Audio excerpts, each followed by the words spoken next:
Goeiedag en baie welkom by Woordspieël.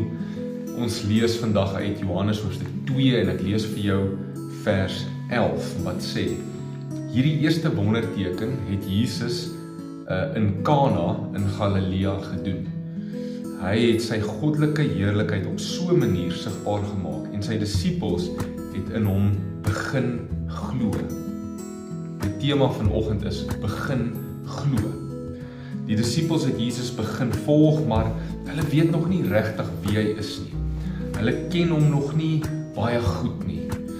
Hy het nog nie 'n wonderwerk gedoen nie tot op hierdie stadium nie. Miskien volg van hulle hom net op grond van Johannes die Doper se getuienis oor hom, maar hier sien hulle die eerste wonderwerk wat Jesus doen deur water in wyn te verander. En ons lees dat die disippels begin glo het in hom. Ek besef wanneer ek dit lees net weer dat geloof in Jesus is 'n reis. Baie mense begin Jesus volg en ondersoek maar is nog nie weergebore nie. Maar Jesus is geduldig en hy werk met sulke mense.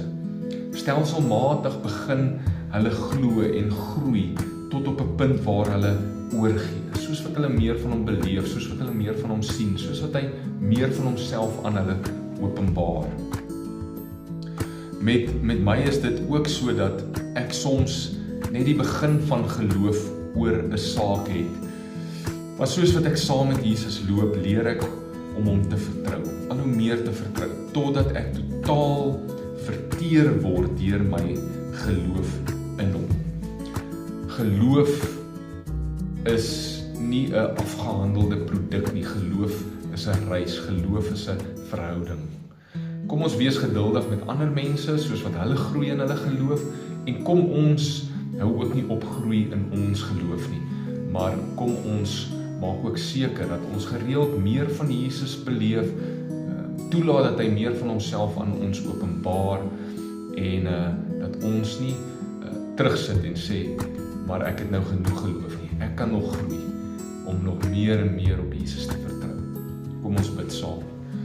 Here, soos u disippels groei ek ook nog in my geloof. Maar soos wat ek u beter ken, glo ek al hoe meer met oorgawe. Dankie vir u genade en u geduld. Dankie dat u my nie weggooi as ek dalk nie dadelik glo soos wat ek moet nie. Amen. Mag jy vandag groei in jou geloof.